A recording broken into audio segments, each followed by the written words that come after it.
Bencana air laut yang dahsyat mulai tahun 2025 menjadi momok yang menakutkan bagi penduduk di sepanjang pantai Jawa. Air laut yang biasanya hanya menggenangi garis pantai kini mulai merangsek ke daratan, membawa kerusakan dan ketidakpastian bagi kehidupan masyarakat pesisir. Tingginya gelombang pasang, disertai dengan kenaikan permukaan laut akibat perubahan iklim, membuat banyak wilayah pesisir rentan terhadap banjir dan abrasi.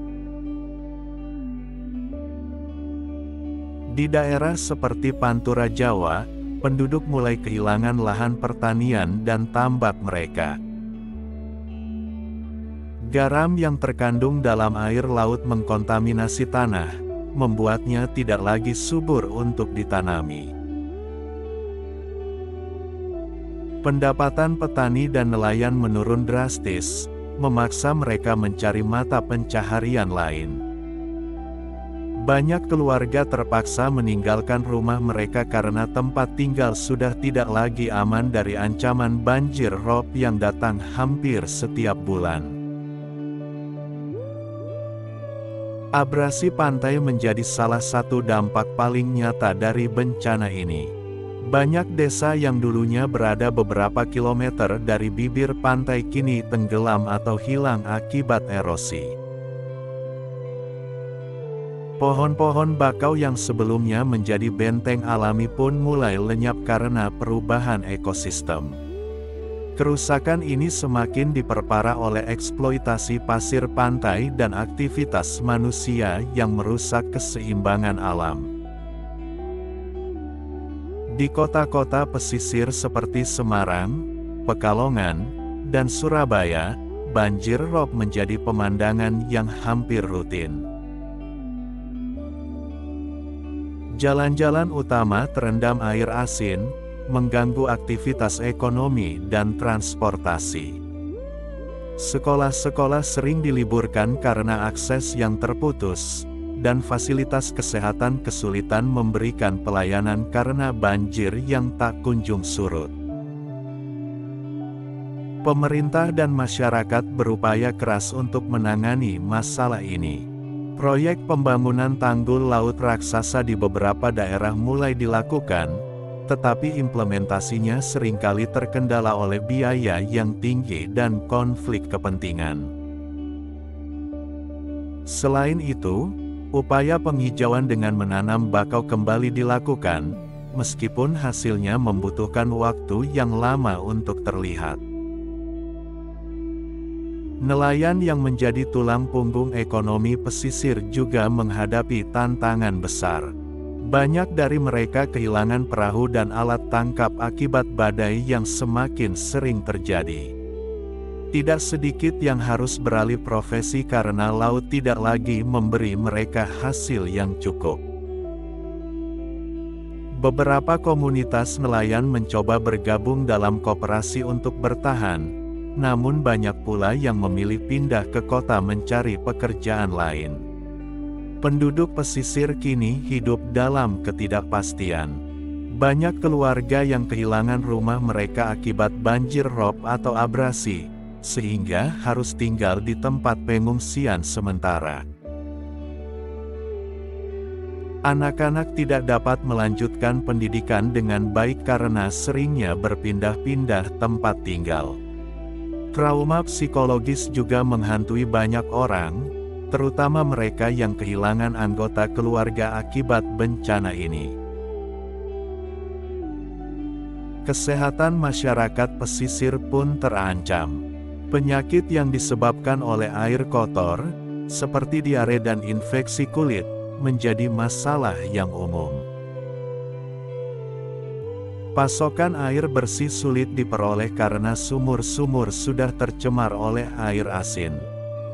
Di beberapa wilayah, krisis air bersih menjadi semakin parah, memaksa penduduk bergantung pada bantuan dari pemerintah atau lembaga kemanusiaan. Kenaikan air laut juga memengaruhi infrastruktur. Jalan raya, pelabuhan, dan bangunan-bangunan lain mengalami kerusakan akibat erosi dan banjir.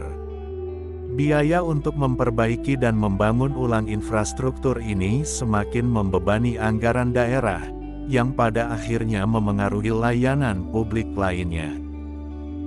Fenomena ini tidak hanya menjadi masalah lokal, tetapi juga menarik perhatian dunia.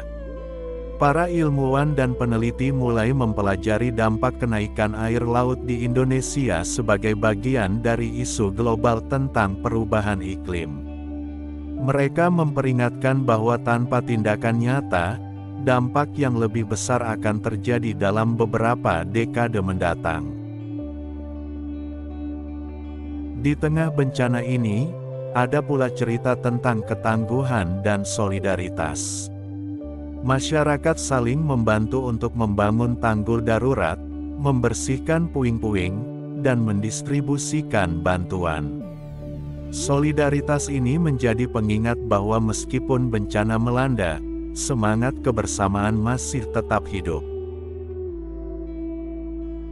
Namun, tidak semua penduduk bisa bertahan. Gelombang migrasi dari desa-desa pesisir ke kota semakin meningkat.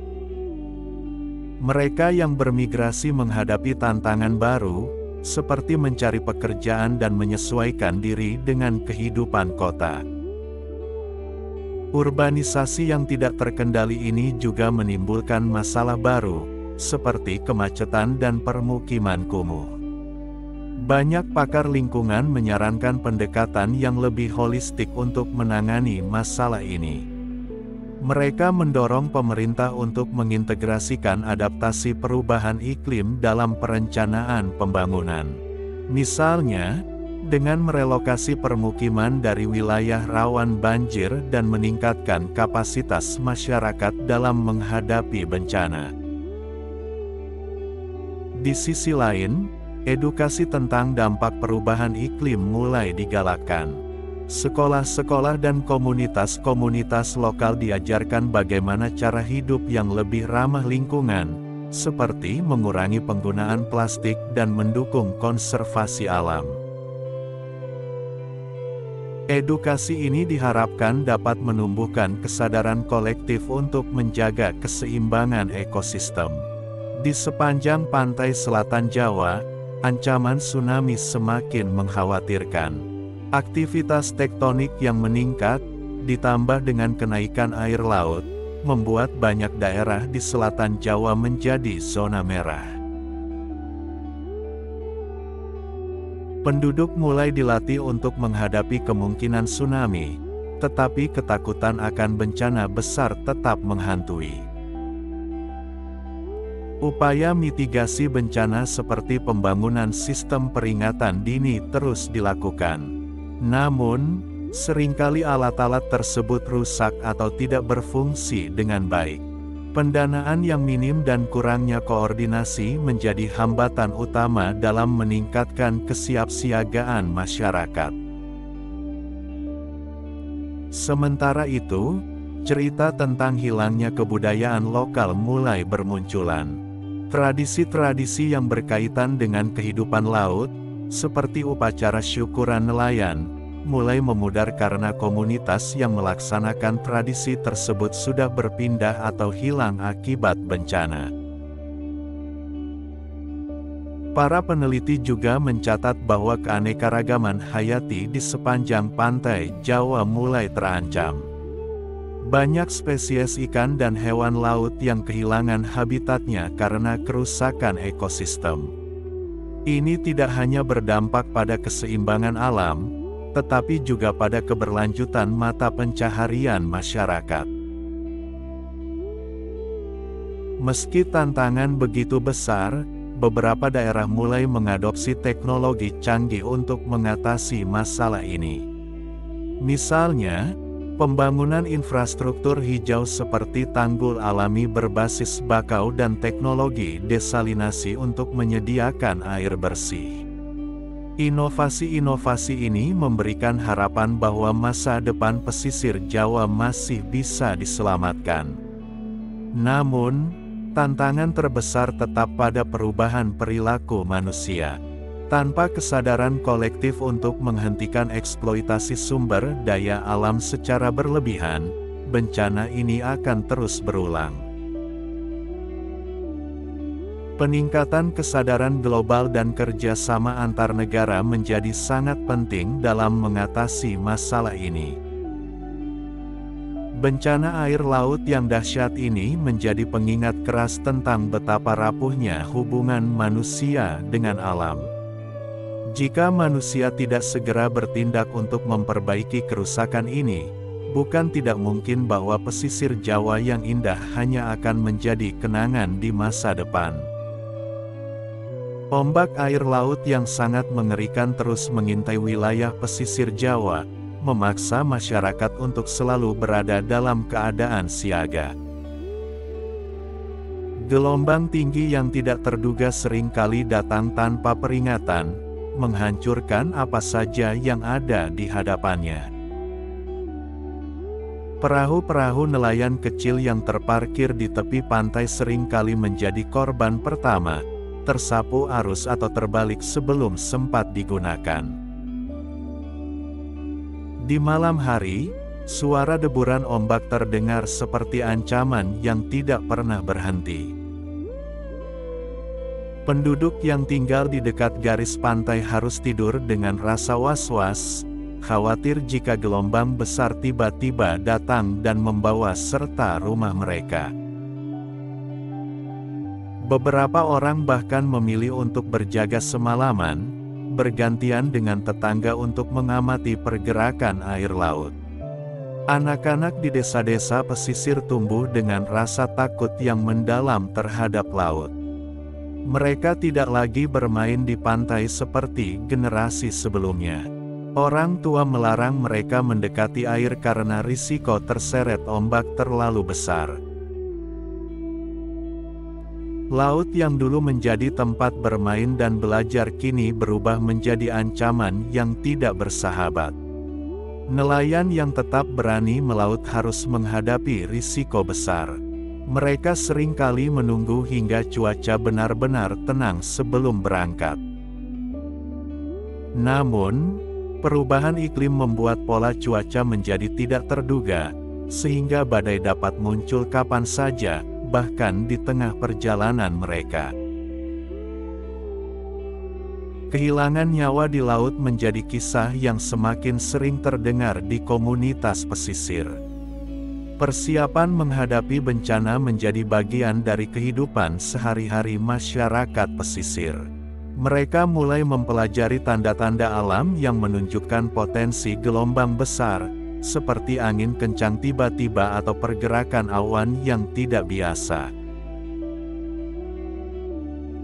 Rumah-rumah di dekat pantai mulai dibangun dengan desain sederhana agar mudah dievakuasi, meskipun ini tidak cukup untuk melindungi mereka dari kekuatan ombak yang luar biasa. Organisasi lokal dan pemerintah daerah bekerja sama untuk memberikan pelatihan kesiapsiagaan bencana. Penduduk diajarkan cara menyelamatkan diri, jalur evakuasi, dan lokasi tempat berlindung yang aman. Beberapa desa bahkan membentuk tim tanggap darurat, meskipun mereka seringkali kekurangan alat dan sumber daya yang memadai. Pemandangan pantai yang sebelumnya ramai dengan aktivitas nelayan dan wisatawan kini mulai sepi. Banyak usaha kecil seperti warung makan, penyewaan perahu, dan penginapan yang tutup karena ancaman ombak membuat wisatawan enggan datang. Ini berdampak langsung pada perekonomian masyarakat setempat, memaksa mereka untuk mencari alternatif lain yang sering kali sulit ditemukan. Di tengah situasi ini, solidaritas antar warga menjadi kekuatan utama. Mereka saling membantu memperbaiki kerusakan, berbagi logistik, dan mendukung satu sama lain. Komunitas-komunitas lokal mencoba menggalang dana untuk membeli alat-alat keselamatan seperti jaket pelampung, perahu penyelamat, dan sirene peringatan dini. Namun, tidak semua upaya bisa berjalan dengan lancar. Beberapa program bantuan dari pemerintah dan organisasi non-pemerintah seringkali tidak tepat sasaran. Bantuan yang datang terlambat atau tidak sesuai kebutuhan membuat banyak warga merasa diabaikan. Di sisi lain, birokrasi yang rumit seringkali memperlambat distribusi bantuan ke daerah-daerah terpencil. Selain itu, konflik internal juga mulai muncul di beberapa komunitas. Ketegangan terjadi ketika bantuan yang terbatas harus dibagi di antara penduduk yang semuanya membutuhkan. Ketidakadilan dalam distribusi ini memicu ketegangan sosial yang semakin memperburuk situasi. Gelombang besar ini tidak hanya membawa bencana fisik tetapi juga mengubah cara hidup masyarakat pesisir. Mereka harus menyesuaikan diri dengan pola hidup baru yang lebih berhati-hati. Kegiatan seperti bertani dan berdagang mulai bergeser ke arah yang lebih jauh dari garis pantai, meskipun ini berarti harus beradaptasi dengan lingkungan baru yang belum tentu mendukung. Namun, rencana ini sering kali mendapat penolakan dari masyarakat yang tidak ingin meninggalkan tanah leluhur mereka. Bagi mereka, laut bukan hanya tempat mencari nafkah, tetapi juga bagian dari identitas budaya yang tidak bisa digantikan. Di sisi lain, masyarakat yang bertahan di pesisir mulai mengembangkan strategi adaptasi baru. Beberapa komunitas mulai memanfaatkan teknologi untuk memantau kondisi cuaca dan pergerakan ombak secara real-time. Informasi ini membantu mereka mempersiapkan diri lebih baik, meskipun tidak sepenuhnya menghilangkan risiko. Namun, ancaman ini tidak hanya datang dari alam. Aktivitas manusia seperti penambangan pasir laut dan pembangunan infrastruktur di dekat pantai juga memperparah dampak gelombang besar. Tanpa adanya regulasi yang ketat, kerusakan lingkungan terus berlangsung, membuat masyarakat pesisir semakin rentan terhadap bencana. Kehidupan sehari-hari di pesisir berubah menjadi perjuangan melawan ketidakpastian. Setiap keputusan yang diambil, mulai dari kapan melaut hingga bagaimana membangun rumah, harus mempertimbangkan ancaman gelombang besar. Masyarakat kini hidup dalam bayang-bayang bencana yang bisa datang kapan saja. Meski demikian, ada upaya untuk mencari solusi jangka panjang. Beberapa lembaga mulai mempelajari potensi pembangunan pelindung pantai yang lebih efektif, seperti dinding laut atau tanggul alami. Namun, proyek-proyek ini membutuhkan investasi besar dan waktu yang lama untuk direalisasikan. Di tengah semua ketidakpastian ini, harapan tetap ada. Beberapa wilayah pesisir mulai bangkit dengan mengembangkan sektor pariwisata berbasis ekowisata yang lebih ramah lingkungan. Mereka memanfaatkan keberadaan bakau dan terumbu karang sebagai daya tarik wisata sekaligus pelindung alami dari ombak besar. Masyarakat pesisir juga mulai menyadari pentingnya menjaga kelestarian lingkungan. Kampanye penanaman kembali bakau dan penghentian aktivitas yang merusak lingkungan semakin digalakkan. Mereka memahami bahwa keseimbangan alam adalah kunci untuk bertahan menghadapi bencana yang terus mengintai. Namun, perjalanan ini masih panjang. Ombak yang mengerikan akan tetap menjadi ancaman selama perubahan iklim terus berlangsung dan manusia tidak mengubah perilakunya. Pesisir Jawa kini menjadi simbol perjuangan antara manusia dan alam, sebuah kisah yang akan terus bergulir selama bumi berputar.